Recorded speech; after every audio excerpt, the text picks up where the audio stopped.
ध्यान ध्यान कुछ नहीं है, अपने अस्तित्व को इस अस्तित्व के अंदर पूरा मर्ज कर दो, और मर्ज करने के बाद आपके हाथ से कार्य होना चालू हो जाएगा। करना और होने के बीच की कड़ी ध्यान है, और एक छोटे से आदमी से बहुत बड़ा भारी कार्य हो जाता है, क्योंकि वो तो निमित्त है। तो ऐसे शक्तियों का आप निमित्त बनो। ऐसा निमित्त बन के आपके अंदर एक आत्मविश्वास आता है, आपके अंदर एक कॉन्फिडेंस आता है। इसलिए साधकों को कहता हूं, गुरु कार्य करो। गुरु कार्य करने से आपके अंदर एक आत्मविश्वास आएगा। अरे जो लंगड़ा पूर्व दिशा में दौड़ सकता है वो तो पश्चिम में भी दौड़ सकेगा ना। जब एक बार एक असफल व्यक्ति में विश्वास आ जाए कि मैं सफलता से ये कार्यक्रम आयोजित कर सकता हूं, बस वो सफलता का विश्वास आने के बाद में वो तो किसी भी क्षेत्र में सफल होगा। दिशा कोई भी होने दो, आत्मविश्वास आ जाता है। इसलिए जैसे ही गुरु कार्य करते हैं, गुरु के पीछे गुरु की सारी शक्तियां आपके पीछे हो जाती है, और एक छोटे से आदमी से एक बहुत बड़ा कार्य हो जाता है।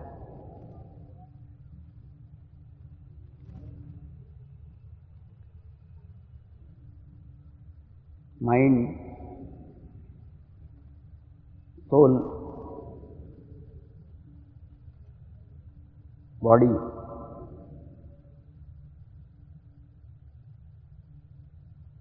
आजकल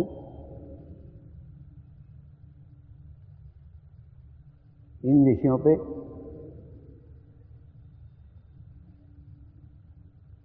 चर्चा चल रही है।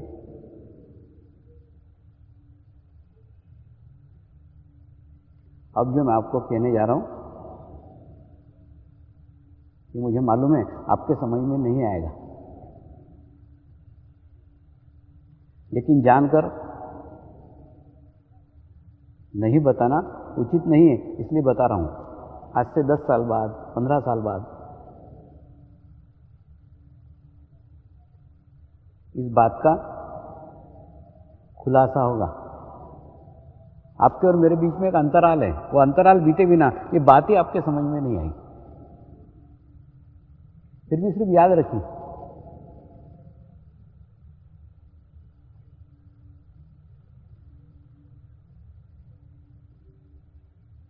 आज से कुछ वर्ष पूर्व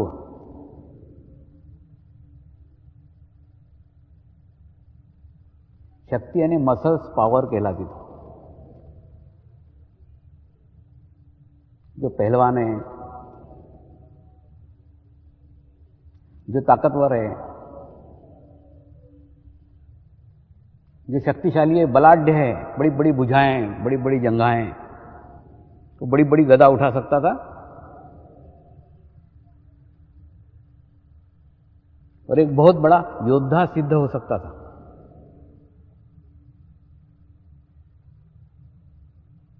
क्योंकि उसके शरीर में बहुत ताकत है। तो शक्ति का प्रतीक शरीर था। फिर आज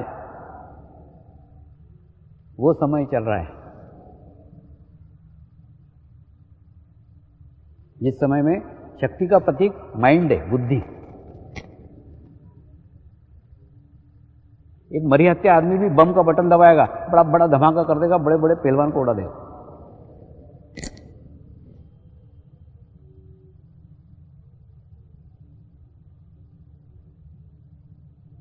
शक्ति परिभाषित हो गई। शक्ति शरीर से मस्तिष्क में आ गई, बॉडी, माइंड, और ये आगे सोल में जाने वाली।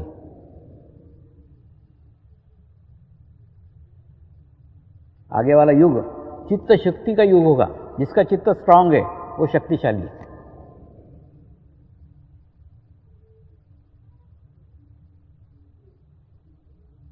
अटेंशन पावर का युग होगा।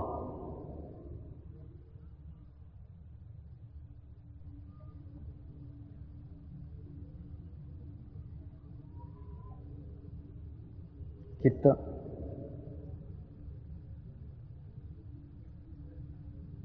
स्ट्रांग वाले व्यक्ति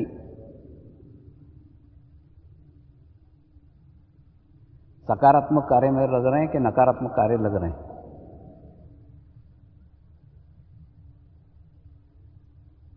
इसी के ऊपर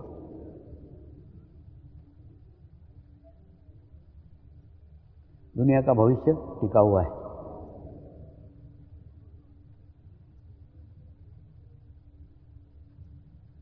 तो समर्पण ध्यान पद्धति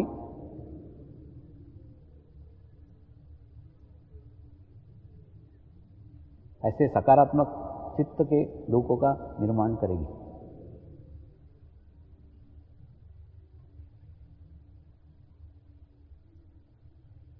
चित्त शक्ति परमात्मा की शक्ति है, सबसे स्ट्रांग है, सबसे मजबूत है।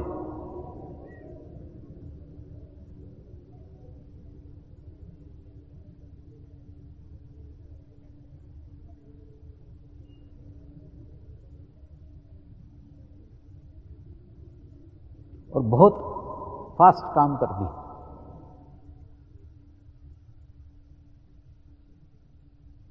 एक बार सुबह 4 बजे में बाबा ने हमें बगीचे में ध्यान करते बैठा था नीचे। मुझे ध्यान में एकदम डिस्टर्बेंस आया। ऊपर देखा तो सर के ऊपर से प्लेन जा रहा था। प्लेन जाने के बाद उसकी आवाज आई, लेकिन उसके कैचेस तुरंत जब प्लेन सर पे था तभी महसूस हो गए। यानी आवाज से भी तेज।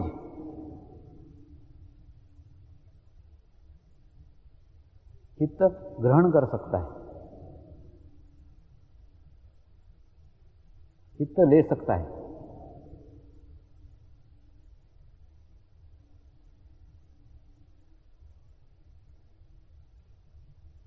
चित्त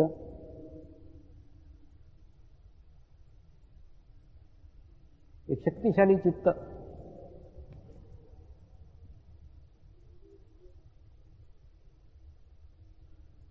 आने वाले कल में, आने वाले युग में बहुत बड़ा कार्य करेगा।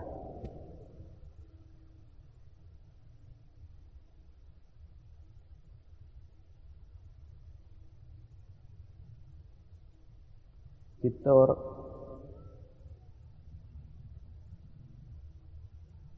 हृदय का बड़ा संबंध है।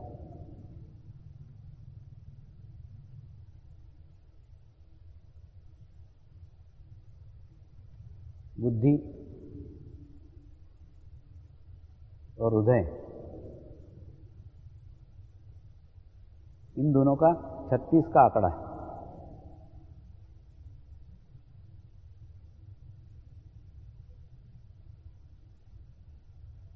दोनों एकदम अलग अलग दिशाओं में काम करते हैं, अलग अलग डायरेक्शन में काम करते हैं।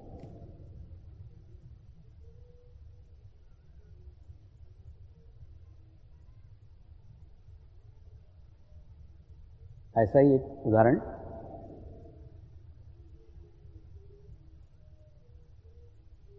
अभी हाल ही में देखने को मिला।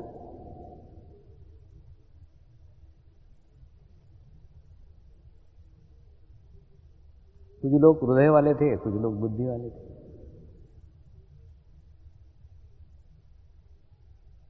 घटना इस प्रकार की है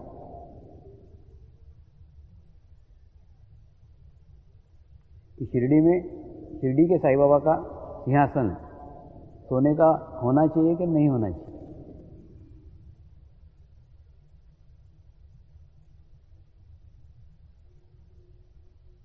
कुछ भक्त सोच रहे थे होना चाहिए, कुछ भक्त सोच रहे थे नहीं होना चाहिए।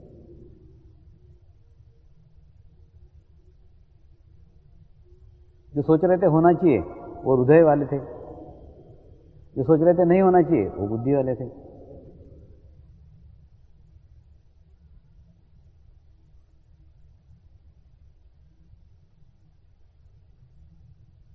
और मैंने इस और बीच में रह के समझने की कोशिश की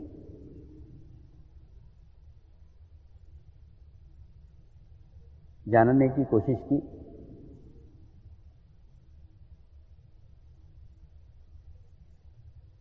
तो महसूस हुआ हजारों लाखों लोग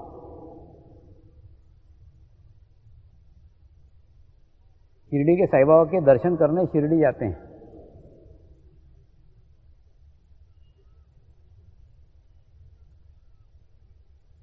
लाखों लोगों को अच्छा लगता है,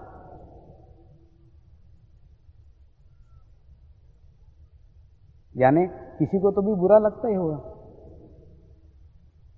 जो साइंस के विद्यार्थी होंगे तो मेरी बात को समझ सकेंगे।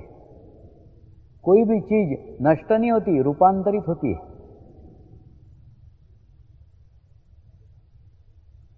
आप तनाव लेके वहां गए, आप टेंशन लेके वहां गए, आप बीमारी लेके वहां गए, जैसे वहां पहुंचे टेंशन समाप्त हो गया, तनाव समाप्त हो गया, भय समाप्त हो गया, रिलैक्स हो गए। तो टेंशन कहां गया, तनाव कहां गया? वो मूर्ति में गया। क्योंकि जिसको आप समर्पित कर रहे हो वहां आप ये सब छोड़ रहे हो और वो आपको क्लियर कर रही है।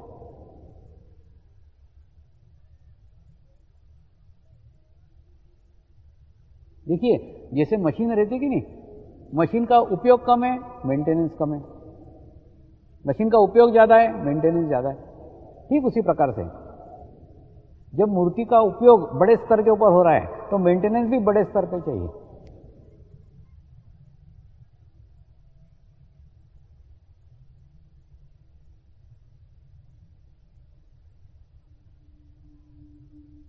बुद्धि वालों ने कहा जितना करोड़ रुपया उस सिंहासन में लगने वाला है उससे तो एक हॉस्पिटल बन जाएगा।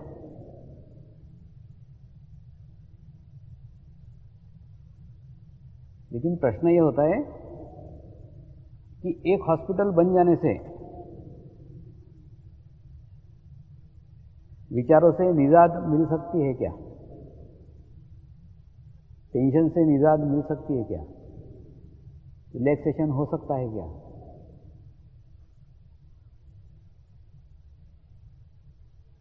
वहां जाके विचारों से मुक्ति मिलती है, टेंशन दूर होता है। जो हॉस्पिटल चलाने वाले डॉक्टर हैं वो भी उस बड़े डॉक्टर के पास जाते हैं अपना इलाज कराने।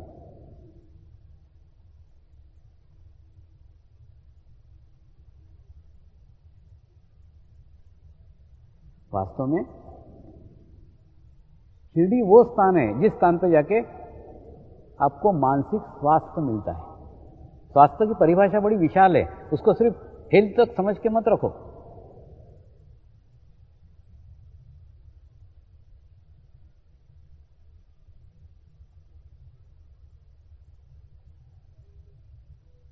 और जहां से आपको मानसिक स्वास्थ्य मिल रहा हो, जहां से निर्विचारता मिल रही हो, जहां से शांति मिल रही हो, वहां तुम्हारा भी कुछ कर्तव्य बनता है। कि जो गंदगी छोड़ के आ रहे हो, जो अशांति छोड़ करके आ रहे हो, वो कम से कम वहां तो भी नहीं रहे।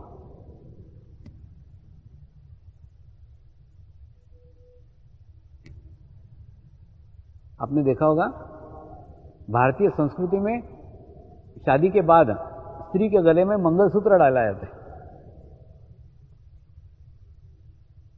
और मंगलसूत्र सोने का रहता है। गरीब से गरीब होगा तो कुछ नहीं, एक छोटा सा भी बना लेगा, लेकिन सोने का मंगलसूत्र रहेगा।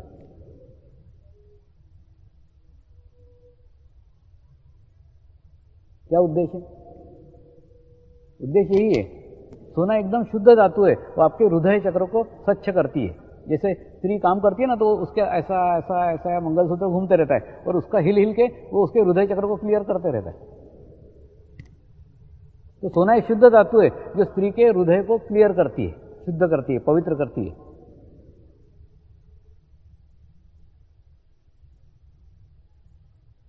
तो यही सोने का सिंहासन अगर उस मूर्ति को रहता तो वो मूर्ति को भी क्लियर करती, मूर्ति को भी स्वच्छ करती, मूर्ति को भी पवित्र रखती। तो रही बात पैसे की, तो हृदय के राज्य में पैसे की कोई वैल्यू नहीं है, पैसे की कोई कीमत नहीं। दूसरा, जिस पैसे से हॉस्पिटल बनाने की बात चल रही थी, वो पैसा हॉस्पिटल के लिए आया नहीं था,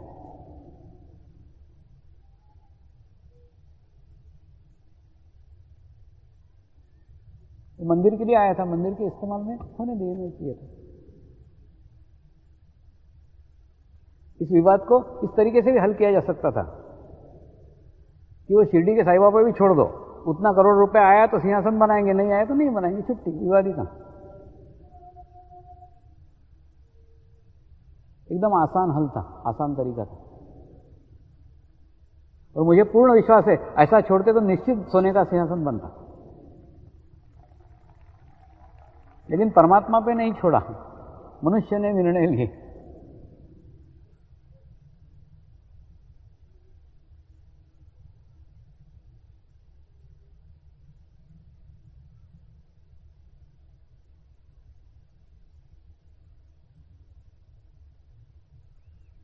परमात्मा पे छोड़ना चाहिए।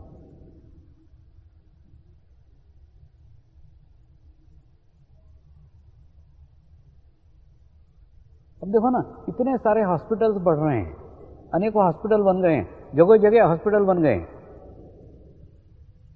फिर भी हॉस्पिटल कम पड़ रहे हैं।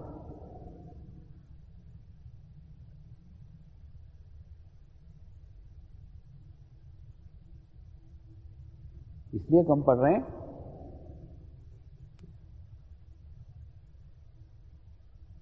क्योंकि डॉक्टरों के व्यवसाय में आत्मीयता समाप्त हो गई।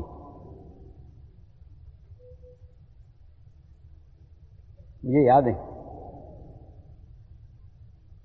बचपन के अंदर मैं देखता था प्रत्येक फैमिली का एक फैमिली डॉक्टर हुआ करता था।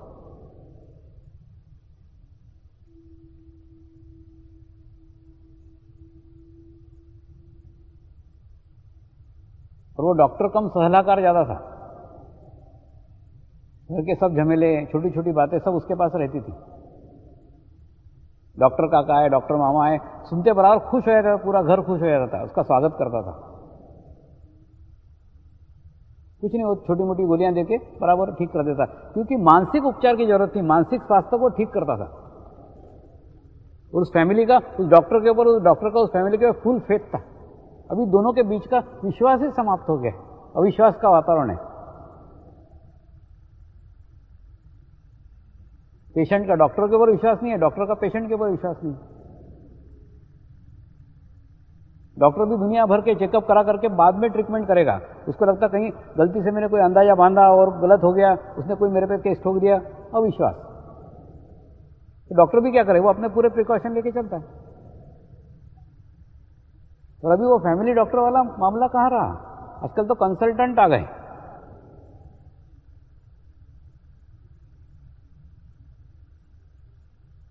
तो आत्मीयता समाप्त हो गई है, इसीलिए हॉस्पिटल्स बढ़ रहे हैं।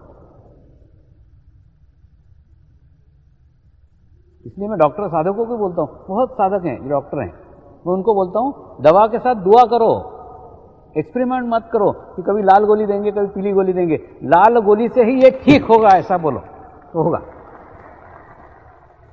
अरे प्रार्थना करो ना, ध्यान करते हो, मेडिटेशन करते हो, प्रार्थना को जोड़ो, दवा के साथ दुआ को जोड़ो, तुम्हारे हाथ में से वाइब्रेशंस बहेंगे, वो गोली काम कर जाएगी।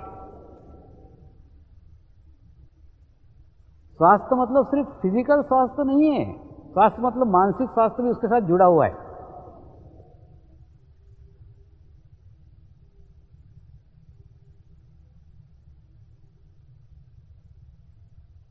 आजकल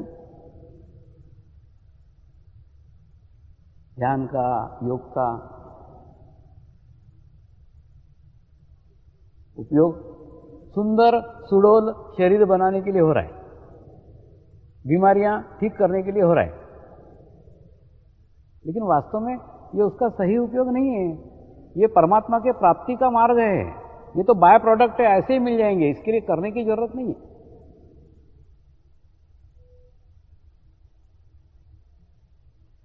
मैं 2 वर्ष पूर्व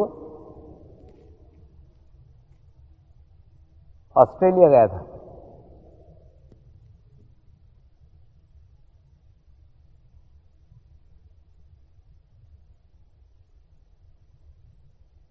ऑस्ट्रेलिया में 5 योगा टीचर मुझे मिलने के लिए आई।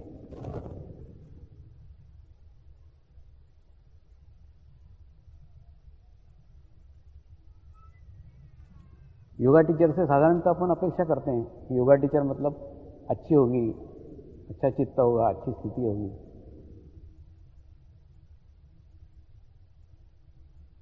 पांचों योगा टीचर का सुंदर सुडोल शरीर था, एकदम अच्छा शरीर, जैसे एखादे फर्मे में से गुड़िया निकाली और खट खट खट खट खट ऐसी। और ऐसा ही खराब पांचों योगा टीचर का चित्त था, एकदम गंदा चित्त था, एकदम खराब चित्त था, एकदम वीक चित्त था।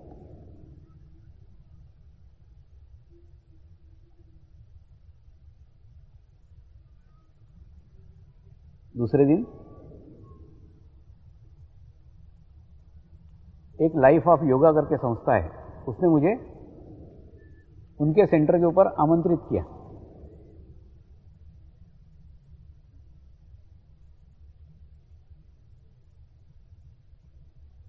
वहां पे मैं समर्पण मेडिटेशन सिखाने के लिए गया था, लेकिन वो सेंटर पे देखा उनके गुरुजी का फोटो रखा हुआ है, उनकी खुद की अपनी एक ध्यान की पद्धति है, वो ध्यान कर रहे हैं। तो वहां पे समर्पण ध्यान की बात करना मुझे उचित नहीं लगा। एक गुरु रहते हुए दूसरे गुरु का प्रवेश ठीक नहीं है। एक गुरु ने एक गुरु का रिस्पेक्ट नहीं किया तो शिष्य क्या करेंगे। मैंने वहां पे समर्पण ध्यान की कोई बात नहीं करी, मैंने सिर्फ गुरु तत्व के ऊपर बोला वहां और वापस आ गया।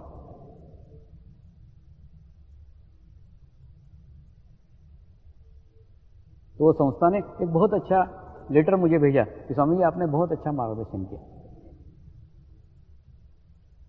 मेरे गुरु ने मुझे समझाया है, बेटा जो चौरस्ते पे ढूंढ रहे हैं, जो खोज रहे हैं, जो भटक रहे हैं, तू उनको मार्ग दिखा।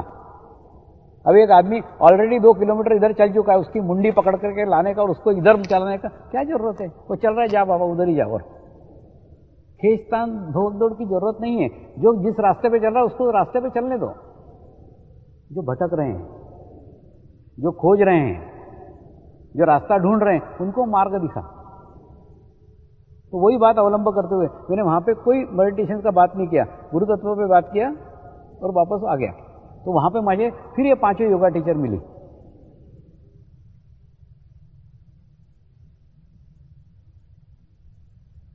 और 5 योगा टीचर ने जब मुझे मिली तो मैंने उनको बताया, तुम जाने के बाद में मैं तुम्हारे बारे में ही सोच रहा था कि योगा टीचर का चित्त तो बहुत सशक्त होना चाहिए, अच्छा होना चाहिए।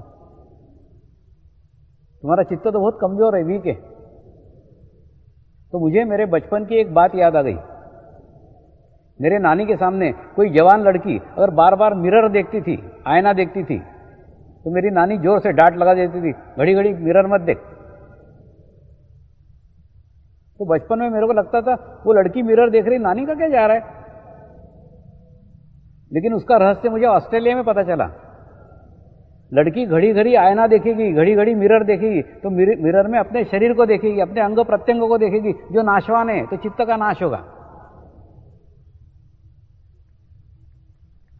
अगर लड़की का चित्त नाशवान चीज पे है तो चित्त का नाश होगा। ये नानी जानती थी, इसलिए नानी नहीं देखने देती थी। और वही की वही गलती इन योगा टीचर ने की। ध्यान मार्ग में, योग मार्ग में सिर्फ इसलिए आई कि सुंदर सुडोल फिगर बनना चाहिए। सुंदर सुडोल फिगर बन गई, चित्त का सत्यानाश हुआ, उसका क्या। हाँ स्वामी जी, हम तो कभी आध्यात्मिक दृष्टि से आए ही नहीं थे, हम तो सुंदर सुडोल फिगर बनाने को आए थे। मैंने बोला बन गई, अब चित्त का सत्यानाश हुआ, उसका क्या। स्वामी अब क्या करें। मैंने बोला अब तुम तुम्हारा चित्त ऐसी जगह रखो जो नाशवान नहीं है, जो नश्वर नहीं है, क्योंकि आप चित्त जहां डालोगे वहां से ग्रहण करोगे। अगर नाशवान चीज पे डालोगे चित्त नाश होगा, अगर शाश्वत चीज पे डालोगे वो मजबूत होगा। तो आकाश नाशवान नहीं है। रोज 1 घंटा आकाश को देखा करो, लोग पागल बोले तो भी चलेगा, चित्त सशक्त हो जाएगा, मजबूत हो जाएगा। तुम लोग भी प्रयोग करके देखो ना। जैसे तुमको दिन भर विचार आते हैं ना, तो शाम को डिसाइड करो, शाम को 5 से 6 में विचार करूंगी या विचार करूंगा। दिन भर विचार नहीं करने के, एक टाइम टेबल निश्चित कर लेने का, शाम को 5 से 6 में विचार करूंगी या विचार करूंगा। और शाम को 5 से 6 आकाश की तरफ देखने का ऐसे और विचार करने का। फिर देखो तुमको कितने विचार आते हैं। तुमको विचार ही नहीं आएंगे, प्रयोग करके देखो। जिनको अति विचार आते हैं ना, वो आकाश को देखो, आकाश नाशवान नहीं है, आपको विचार बिल्कुल नहीं आएंगे। मैं चित्त की बात करता था तो हमारे गांव में मोगार में बैठा हुआ था, तो कुछ किसान लोग बोले, समझिए चित्त चित्त करते रहते हो, हमारे कैसे समझ में आएगा चित्त यानी क्या। मैंने उन किसानों को बताया, तेरे को भैंस के विचार आ रहे तो भैंस में चित्त है, ट्रैक्टर के विचार आ रहे ट्रैक्टर में चित्त है, यानी तेरा अंदर तेरे को जिसके विचार आ रहे तेरा चित्त वहां पे। और तेरा चित्त अगर गुरु चरण पे होगा तो कोई भी विचार नहीं आएगा।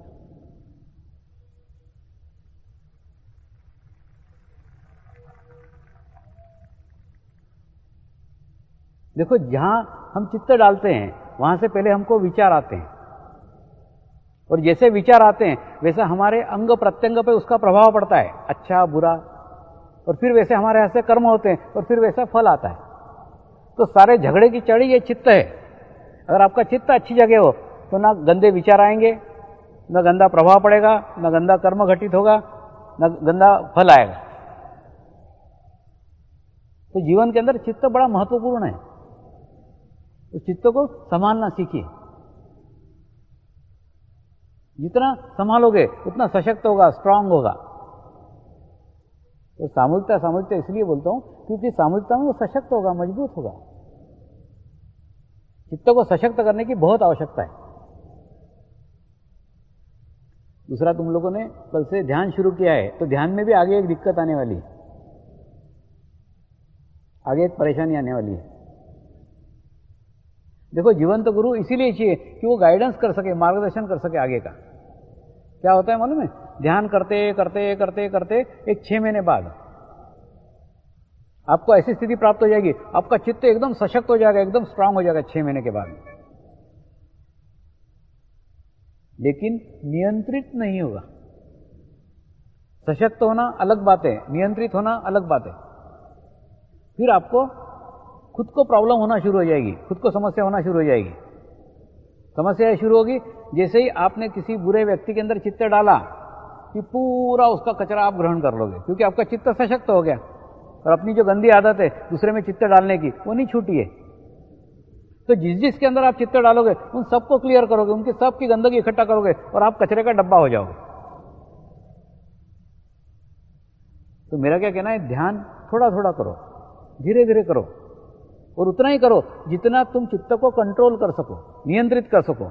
देखो, जैसे 20 के स्पीड में कार चल रही है, तो 20 पे स्पीड पे तुमको नियंत्रण करते आता है। तुमने अगर 100 के स्पीड में चलाना चालू किया तो एक्सीडेंट बड़ा हो सकता है ना, तो ब्रेक लगाते आना चाहिए। ठीक उसी प्रकार से आपको चित्त पे नियंत्रण करते आना चाहिए। सिर्फ चित्त सशक्त होकर काम नहीं चलेगा। तो ध्यान करके चित्त सशक्त होता है, उसके साथ साथ नियंत्रित करो। ये प्रक्रिया धीरे धीरे करो, एकदम खाने की आवश्यकता नहीं है। एकदम अच्छी स्थिति हो जाए ये भी इच्छा मत करो, क्योंकि जिनको अचानक मिलता है ना, फिर वो अचानक खो भी देते हैं। देखो, जैसे जीवन के अंदर एक ऊपर एक उच्च शिखर है, और उस उच्च शिखर की तरफ हमको चलने का है, चल रहे हैं थोड़ा थोड़ा थोड़ा थोड़ा, लेकिन हमारा लक्ष्य उच्च शिखर है। कहाँ देख रहे हैं? ऊपर की ओर, वहां जाने का है। और रोज प्रगति कर रहे हैं, थोड़ी थोड़ी थोड़ी थोड़ी थोड़ी प्रगति हो रही है। ये अच्छा है।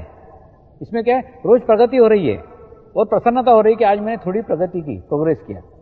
लेकिन कभी अचानक आप यहां से उस शिखर तक पहुंचे और आपकी लायकियत नहीं वहां रहने की, तो ऊपर से नीचे गिर पड़े, तो नीचे गिरने के बाद में फिर जीवन में उठना बड़ा कठिन होता है, आत्मग्लानि होती है। एक समय में वहां था, आज यहां हूं। तो ध्यान में भी एकदम ऊपर जाने की आवश्यकता नहीं है, स्टेप बाय स्टेप जाओ, क्रमबद्ध तरीके से जाओ, लयबद्ध तरीके से जाओ, धीरे धीरे जाओ। लेकिन जाओ, आगे बढ़ो, प्रयत्न करो, प्रयास करो। जैसे जैसे प्रयत्न करते जाओगे, जैसे जैसे प्रयास करते जाओगे, वैसे वैसे आप आगे बढ़ते जाओगे।